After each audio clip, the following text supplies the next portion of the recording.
So tonight, in 20 minutes, we want to talk about these things called mitzvot. Okay?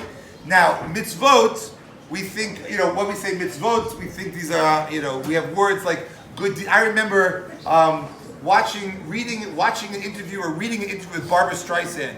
And I remember her saying, I read scripts and my husband, we sit on the couch and it's such a mitzvah. And I'm like, what's a mitzvah?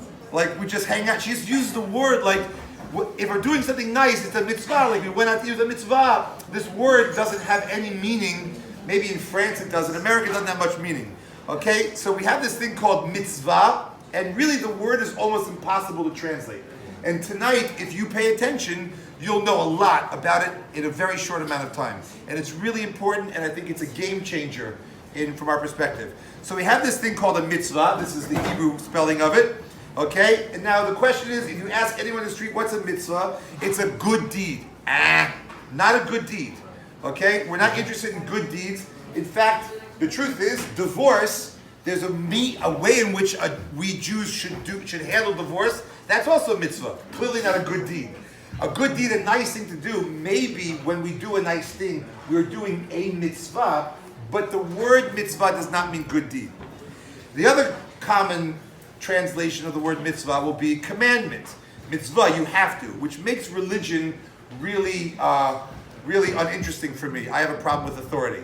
Okay? So I'm not interested in commanded things. I'm not interested in a top-down hierarchy that you must do, and you must do, and you must do.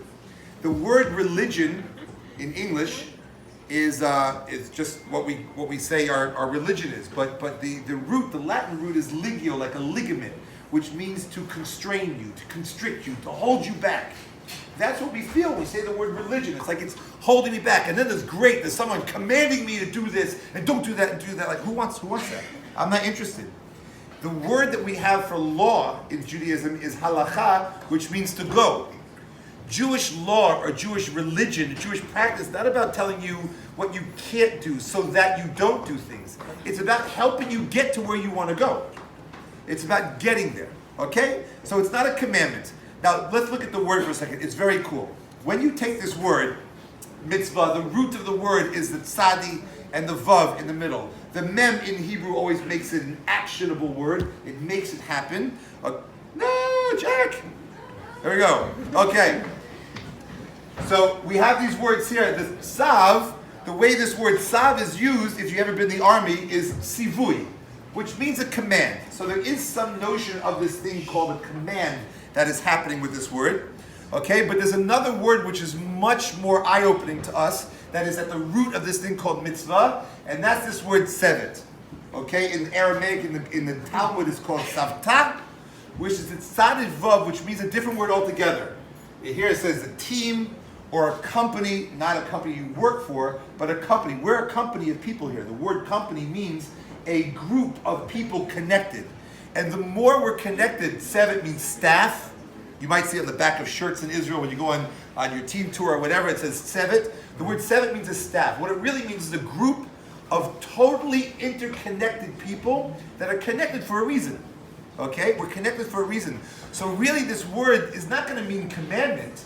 This word is going to be much more of the root tzadi vav, which we find all through Tanakh, which means connection. It means making a connection from one to another, bringing things together. That's what this word means. So the word mitzvah now this is really cool, okay?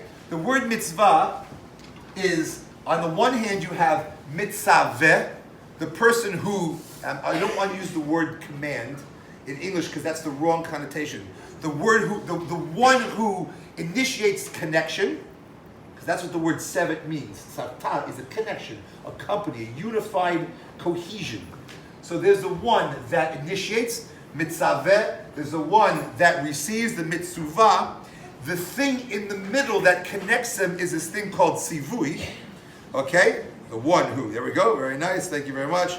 Okay. Desire, the connection, that wants the connection from that end to the recipient. And then you have this crazy thing in the middle, a word that does not make sense grammatically. You have to understand this. If you speak Hebrew, the word mitzvah is grammatically incorrect, almost. It doesn't make sense. It's an amalgamation. It's a combination of all these three things. The Hebrew language is awesome. It doesn't fit regular grammar. It has spiritual parameters to it. By the way, you should know Yiddish, since I was speaking Yiddish. Yiddish is a language by Jews, for Jews, about Jews. Okay, that's it. There are no rules other than what can we steal from our host nations and turn that into a language that we use, okay? So my friend growing up, my best friend growing up was German, he can't really understand Yiddish, but we use the grammatical structure. You should know, by the way, there are more curses in Yiddish than any other language. And the curses are not four-letter words. Idiots use four-letter words for curses. Our curses are like paragraphs long. Like your head should be a turnip and your feet should smell like this. Like we have like really awesome curses in Yiddish, okay? Yiddish is a language by Jews, for Jews, about Jews. I remember being on the boardwalk in Jersey and hearing these two old ladies. They were jogging, in spandex pants that were still too baggy. You know those ladies, right? So they're jogging, and I heard one say to the other, "Do you remember the Hebrew word, the Yiddish word for couch? What's the Yiddish word for sofa?" And the other lady says, "If you couldn't afford it, there wasn't a word for it." Okay? Thank you, laughing. Okay. So this word mitzvah, you should know it's very cool. It doesn't make any sense. The word mitzvah is a word which means there's the one who wants to connect, who has the desire and the will to connect. There's the recipient of that desire and the will to be connected. That's you and me. And then there's the methodology, the means by which that connection is made. That's what the word mitzvah means. There's a beautiful quote from the Talmud, right? There's connection everywhere, all around. You think that rich people don't need poor people. They're just giving. No, there's a source, there's a recipient. But you should know, as much as the source gives, the source receives more from the recipient. Okay? Now, let's get even cooler. Okay? With me so far? Good. People have heard of numerology, gematria, where the Hebrew alphabet has numerical values. Okay? There are ways in which spiritually we take the Hebrew alphabet apart. The Aleph Beit, what do you do when you're a magician, you're pretending to be a magician? You say, what words do you say? Abracadabra. Does anyone here know what that means? Okay? The word means abra, I create, kadabra, like I speak. That's what it means. Abracadabra, that's what it means. Meaning God created the world with speech. If you want to know what the building blocks of creation are, they're actually not atoms. They're actually Hebrew letters. It's almost like if God were to shine a light behind the letters of the Torah, on the screen would be the world that we live in. It is the DNA of all of creation. In fact, all the letters are really yuds and vavs in different combinations. This is very, very deep. We have a piece of literature called Sefer Yetzirah, written by Abraham, passed down to the generations. This is serious business. That describes creation and the building blocks of creation. They weren't Lincoln Logs, they weren't Legos, it wasn't Playmobil. It was the alphabet. And these letters, in the letters of the alphabet, are the entirety of creation. And there are many different ways in which you can unravel and reveal the secrets. A beautiful way is that you take the alphabet over in this side, and it's called Atbash, where you take the alphabet and you reverse it. And then you can compare the letters one to the other from the beginning to the end, each one. Called At, which would be the Aleph and the Tuf, Bash, Beis, Shin, and they go. And you can take the alphabet like a DNA strand, and you can work it and work it and work it and get infinite meaning from it. So very famously, the word mitzvah, how do you write God's name? Yud, Hey, Vav, Hey. That's how we write the name. The word mem tzadi, if you go to this calculation, the mem is a yud, and the tzadi is a hey. Secretly hidden in the word mitzvah is the signature, the IP address, of the one who wants that connection, God himself. Yud Hey, this Mem Tzadi turns in Kabbalistic literature into a Yud Hey, and you have God. And by the way, when you spell out God's name, you have man. Okay? You have the source, you have the intermediary, and you have the recipient, which is of course us. Okay? Now, a few other important things about this thing called mitzvot, mitzvah. We're talking at a very high spiritual level. There are how many mitzvot? 613. It's the combination of any religious Jew's luggage or back door. Okay? We have 613 mitzvot. It's true, what can I tell you? We have 613 mitzvot. I'll get to that more in a second. But classically, the 613 mitzvot are divided into two categories. They are the do's and the don'ts. What I do. Sorry. I have to work that into every lecture. If anyone can name me the movie that line is from, I'll buy you 2 beers. I'll buy you scotch. Buy whatever you want. Because you don't know. But there's a movie, do, whatever. Okay, great stuff. Anyway, there are the things that you do, and the things that you don't. Okay? There are things that propel you towards your spiritual goal and what the potential is that you have to be enlightened and accomplished and be successful. And there are things that will get in the way. And there are mitzvot that teach us how to connect. And there are mitzvot that teach us how to keep the distracting elements away from us that will prevent us from connecting.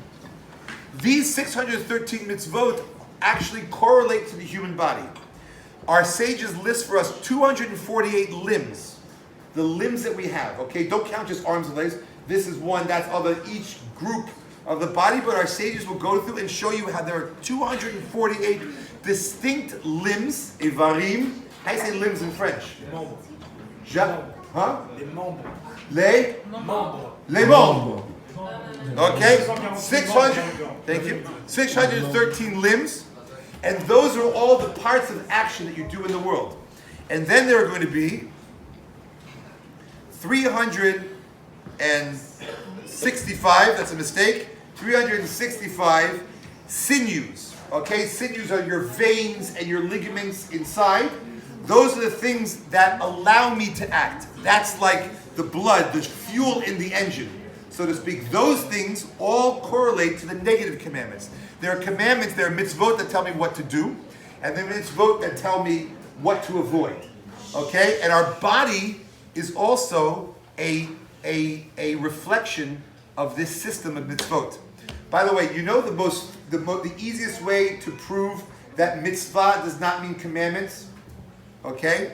What do we have that was given on Mount Sinai? In English it's called? 10 Commandments. What's it called in French? What do you call it? Les 10 commandements. Les 10 commandements. Right? Wrong. Those are not 10 commandments. In Hebrew they're called Aseret HaDibrot, which means 10 statements. God spoke 10 times. If you actually count the mitzvot, there are 14. Okay? The word does not mean commandments. That's not what commandments are. Commandments are connection. This is what we're going for. Commandments are a holistic system of which the entire human body reflects that need to connect. Okay? Great. Now, by the way, another cool thing, there are 365 days of the solar calendar. Okay? And there are 248 months of a full lunar cycle. Bear with me. Sometimes you might notice that your Hebrew birthday and your English birthday will sync up when you're 19 and when you're 38. Okay, every 19 years. Did everyone know that? The solar calendar of 365 days, and then the earth goes around the sun, right? And then the moon goes around the earth the whole time like this. Okay, and it goes on an axis like this as it's going around. Okay? Every 19 years, your solar birthday and your Hebrew birthday, which goes with the moon, sync up. Okay? And that's because even though the earth gets around the sun in 365 days, but the moon's in a different position when it gets there. So when will the moon actually be in the same position? When the earth and the sun are in the same position? It takes 19 and a half years to do that. That's 248 months. It's really cool. The moon, of course, reflects the reflecting of God's light, the reflecting of the sun, that's the Jewish people, the reflecting of light. Those are the things we do. The sun represents the physical world that we live in, the world that repeats itself. The word shana means old and repetitive, that repeats itself. Those are the things we need to refrain from. We need to know how to deal with the world out there and how to keep the things that are dangerous for spiritual greatness away. And the moon is what we're always likened to. That's another cool insight. But the point is, the mitzvot are a system that govern all of creation, that govern the human body, and there's a certain mitzvah in the Torah for every limb. Okay? There you go. Oh, look at that. We're gone. We're done. Okay. There you have it. Now, that's part one. We're good? There's a spiritual system here in place where the mitzvot start from a source, which is God, that wants to connect to the recipient of that connection. And the means by which we connect will be these things called mitzvot. These are the ways in which we connect. These are the ways in which we access our soul and we put our body in the service of the soul. Okay? Can you translate that for me? Okay. The body is there to serve the soul. Oui. I agree. Okay? My friends, we are in this world. We are in this world because God created this world for us in order for us to be masters of our own destiny. That's important. We're here in order to be masters of our own destiny. We make ourselves to be great, successful, holy, elevated people, or we will do the opposite and destroy all the spiritual greatness that we have. It's up to us. And this world is there for us to choose how to turn ourselves into the people that we can be, the spiritual people we can be. And the connection between this world and that world. If that world is the place of complete goodness and complete life and complete reward, schar, and this world is the place where we do and we earn, the things that connect this world to that world, the roads, the paths between here and there are these mitzvot. That's what they are. They're like connectors, spiritual beams that we undertake here and we connect and we elevate and our soul comes alive. And there's those that we do in order to positively impact our body and the world around us. And there are those that we refrain from in order to allow us to achieve what we need to achieve. Okay? Now there's a question, what's this thing 613 and why so many? Why does God have to make so many? Give me one, give me two. What's 613? So the truth is that our sages also teach us really there are thousands of mitzvot. Thousands of them. Meaning if there's a source that desires connection to you, then there are thousands of pathways of connection. Thousands of opportunities. However, there is a skeletal structure, a skeleton. There's the body and the limbs. When I want to have a cup of coffee with anyone in the room, I don't want to go out to a cup of coffee with your skeleton. I want to go out with you, right? But your skeleton is what holds you up.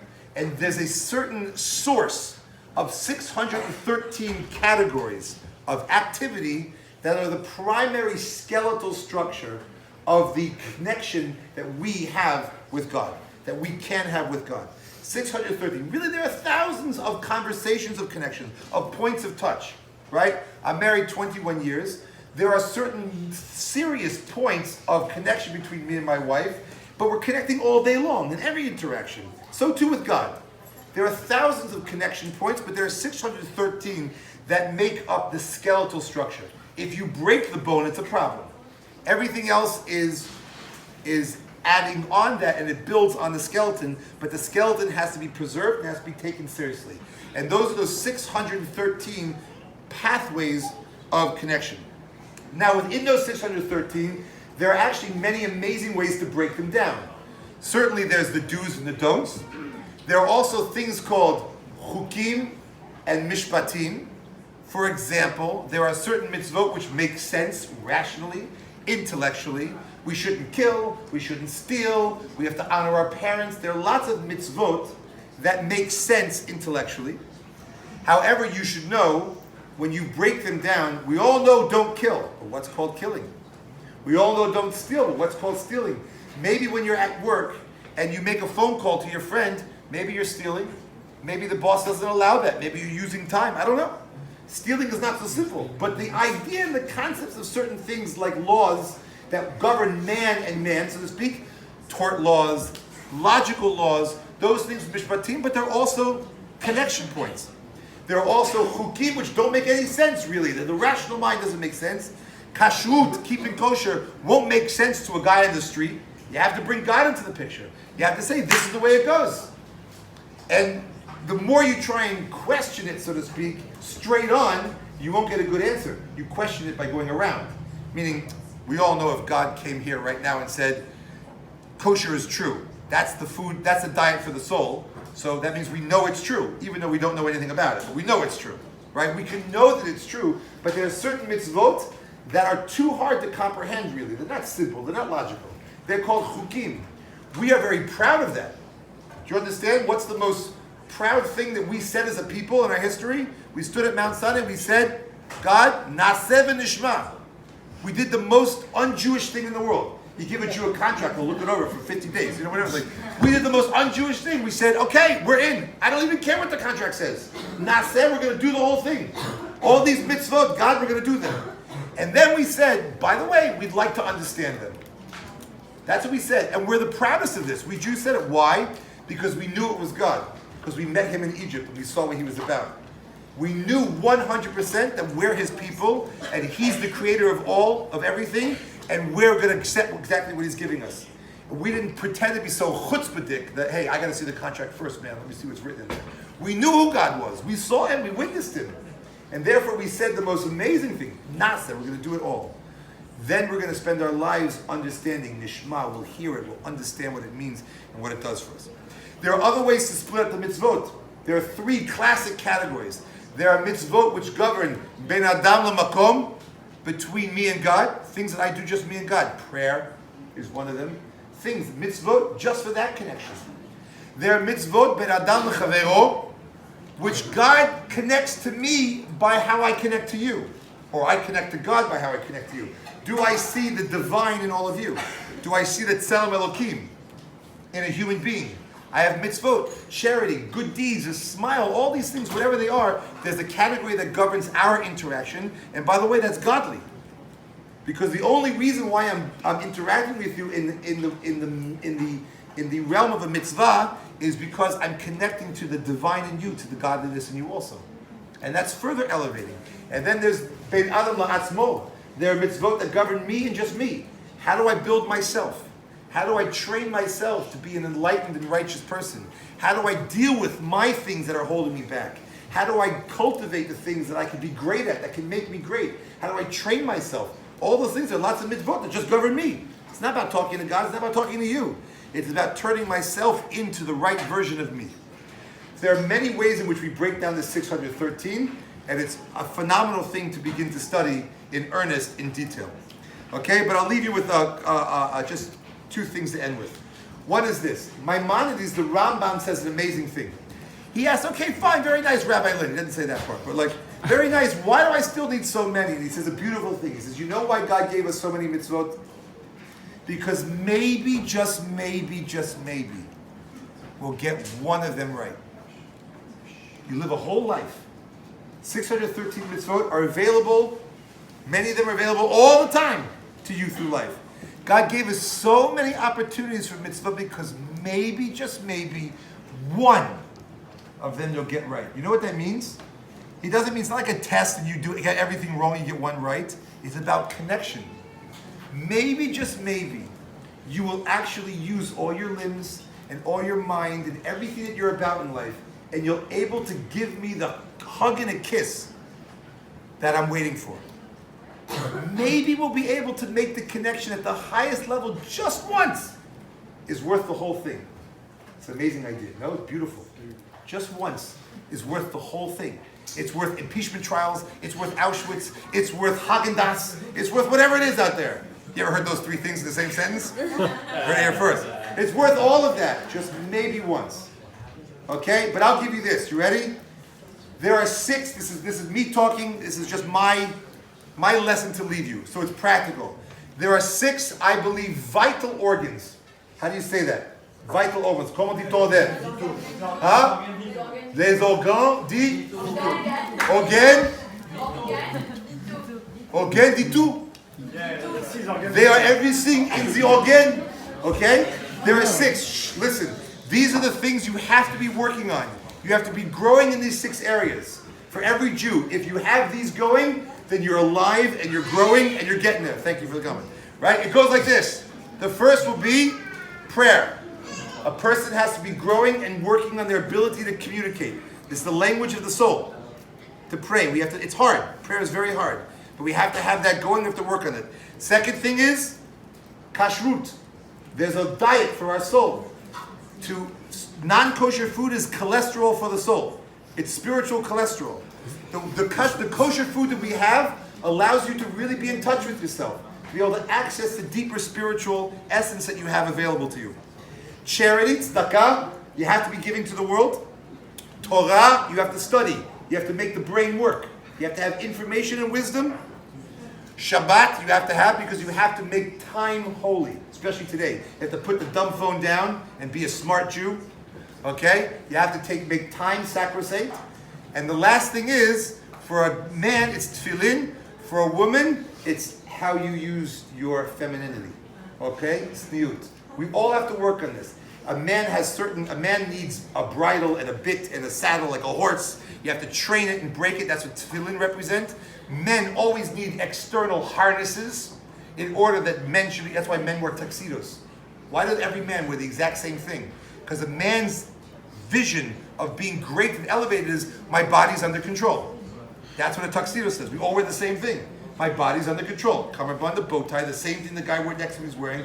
The body is in control, and that's called a man you want to hang out with.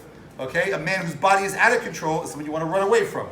Okay? A man, tefillin, is the way that a man works to control his testosterone, and the way a woman deals with her femininity and her appeal is that other very critical part of our spiritual work. Okay? Thank you very much for listening. I hope that you have a... Okay. Merci bien.